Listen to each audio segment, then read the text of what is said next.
Hey everybody, Brian here. Getting ready to do this coil spring on my 63 Ford Fairlane. And if you know anything about Fairlanes, you know that these things got what we call death slinkies in them.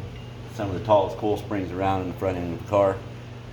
And you know, the coil spring compressors that you can rent at the store just really don't cut it on these. You can get it done, but it's really super dangerous. So I met this fellow on the Fairlane page on Facebook, Mike Adkins. Real cool guy. Designed up this inside coil spring compressor. I'm gonna give it a shot. He sent it to me in pieces, and I had to go get it welded together and drill a hole through it to get the shaft down the middle of it. Got it welded up. Courtesy of Southside Sleds in Oklahoma City. Sean, you're the man. We're gonna put this thing in here, see how we can do. I've already pulled the shock out. I've already knocked the outer tie rod end off. Got the suspension loaded up. We're gonna put this thing in here. I was already fighting it once. Tried to make a video and it just really didn't go well. So we're gonna do this again. This first video is gonna be installation, getting this thing in place, see how it goes. Pull the bottom nut off, took this plate off the bottom. See, it's just a 1/2 inch thick plate with a 3/8 plate. Got a little bit of a break angle on the end of it to catch the coil. 3/4 threaded rod like you'd see in a vise, heavy duty. This ain't your Ace Hardware all thread. This is good stuff. Big thick washer and a couple little other washers in here. We're gonna lube the crap out of it and slide it down in here. Try to get this spring in place. Get this thing out of here. I got a broken driver's side coil spring. This really been bugging me, making a lot of noise, and my passenger side control arm bushings are shot. And the car really just isn't safe to drive like this, so I got online, bought me some nice 1-inch drop Eaton springs straight out of Detroit. Gonna put that in here. Got a full front end rebuild kit, including ball joints, tie rod ends, control arm bushings, all that neat stuff too. I'm gonna start off by just hitting this thing with a good amount of lube on it.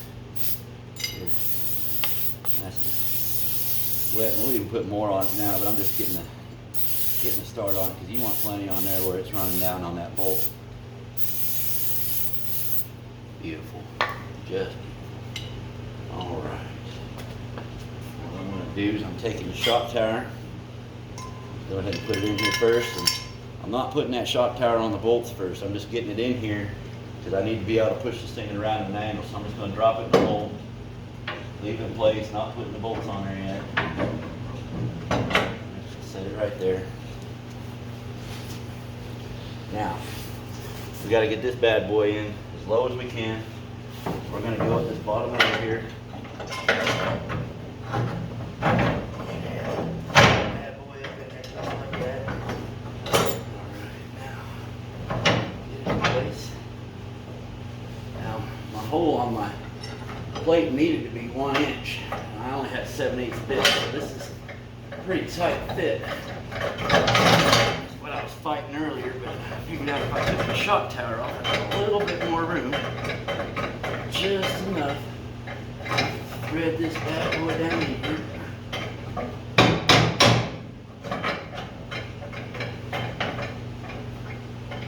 All right, that's gonna be good.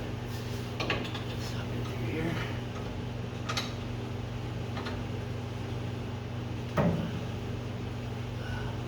Not much room to work. Let's see if I can find that big old wrench I had. I've got the wrench for it.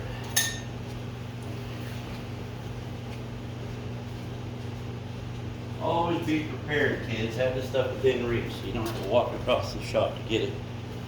Oh, that's greasy, that's great. Oh yeah, somebody was working on axle bearings with that one last time. I wonder what dummy didn't clean this wrench up. Oh yeah, it was me. Yeah, it happens. Oh well, it's already coated in oil. That means it's already lubricated, right? Perfect. All right, we're just gonna get a few spins on this thing. Now all I'm doing is setting the bottom nut. I'm not adjusting anything yet. I'm just getting the bottom nut in place.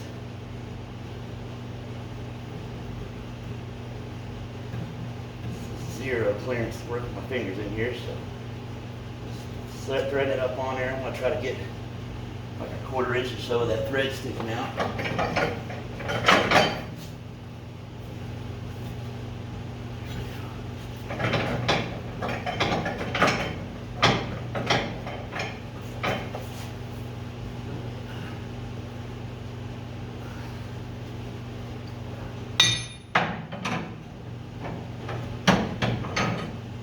Not the wrench I was looking for. Man, grabbed the wrong greasy wrench. Here we go. 1 1/4, in case you're wondering.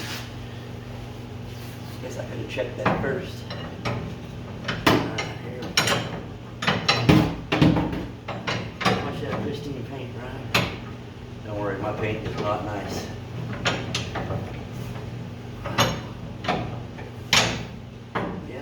Fight. Get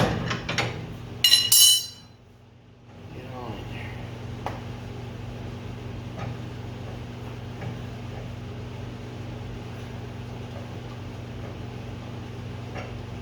Wow. Yeah, if I'd have just drilled the 1 inch hole like Mike told me to, I wouldn't be fighting this right now. But, you know, that's how I do it the hard way.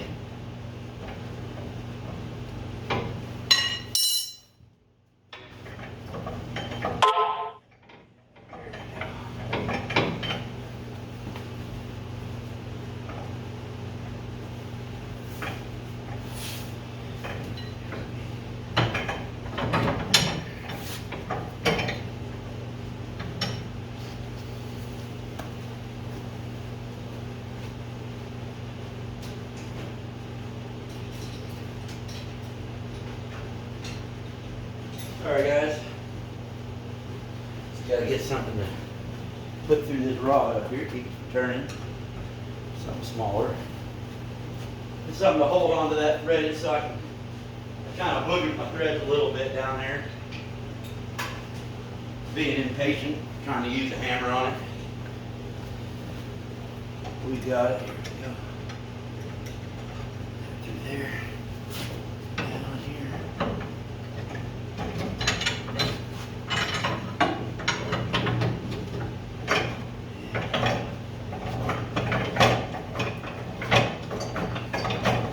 Handy dandy hole up in the top of that thread. Looks pretty nice. Let's see, alright. I guess it's gonna be good. Raise this. Big nut up on the top. Put my shock tower back down.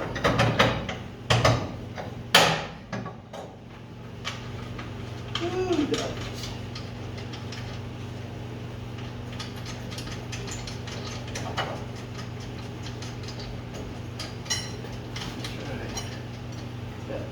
Tower going back in. I'll get you a good picture of it. See how it looks once I get it all bolted down. Pretty basic, man. It's really simple. Mike's design's a really nice design. I like it. Seen it over engineered. I like that. If I would have been paying attention when I cut my hole out the other night, I only have a 7/8 inch step bit. Which, by the way, everybody told me was not going to get through 7/8 inch worth of steel. There ain't no way that Steve's wholesale tool step bit's going through there. That's not going to happen, man. You're going to use 20 or 30 of them. That's what I was told. I came home and punched through it in about an hour, hour and a half. One bit. A lot of oil. Alright, let's get started up here. That's tight. Oh man. I think we're about ready to rock and roll. That's in place. Let's put our wrench on here. Let's see. Sleeve it up and ready. Almost there.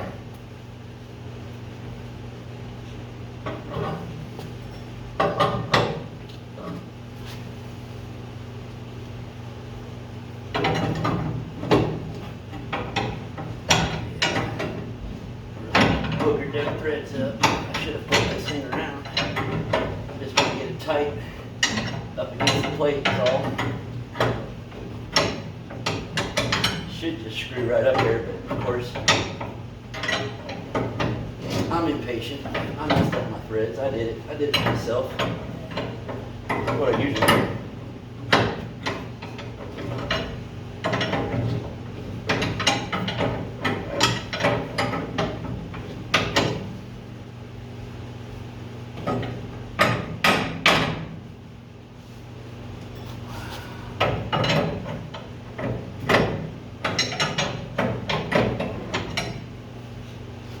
You know, I think it'll pull it up there by itself. So we got that far to go. Something like that. I think it'll be alright. Alright, so tire rods are off. I'm gonna pull this up and then we'll hammer on some ball joints. But that's our installation, man. It's pretty much in there, ready to start going to town. So together, once I start drawing that up to the top, that'll pull that nut up to the plate. That's going to start drawing it in. We'll see how it goes, man. I'll do that in the next video.